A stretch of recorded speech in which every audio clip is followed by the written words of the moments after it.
Hey, I love the idea of don't admire quietly. Don't be quiet when you have great thoughts to share with other people, especially if it's about them.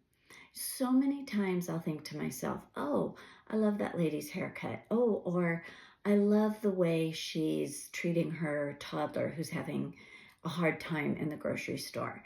And people need to hear our encouragement. Proverbs 16:24 says, gracious words are like honeycomb to the soul. I just love that. Who doesn't want to feel good deep inside and just feel a sense of joy and peace and a sweetness in our soul? And so this last year, I've really tried to focus on just sharing kind, encouraging words, not only with my friends and family, but also with people I don't even know. If I have a great thought about them, I'm going to share it with them. And sometimes my husband will say, oh, don't go over there. I don't think you should do that. And I'm like, well, I'm going to. So the other day we were in church, and I've noticed we go to the same service and kind of sit in the same area. And there's a mom that comes and sits with her daughter who looks like she's in high school. And she's usually rubbing her daughter's back and comforting her daughter.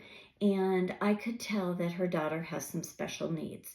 And so after service, I whispered to my husband, hey, I'm going to go over and talk to that woman real quick. And he's like, what are you going to say?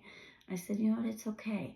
And being a mom and having been a special ed teacher, my heart felt for her. So I walked over to her and I just said, hi, my name's Colleen. And, I see you Sunday after Sunday, and I just have been admiring you from afar because I just noticed what a great, loving mom you are. And the little girl looked at me and smiled, and I said, and what a sweet girl you are. What is your name? And we just started talking, and by the time we were done, I turned around to walk away, and the lady kind of reached out and grabbed my arm before I got too far away, and she said, I just wanted to say thank you. I just needed that. I don't know what's going on in her life, but you know what? People need kind words. So why don't you follow Proverbs 16 as well and remember to use gracious words in people's lives because it really can bless their heart.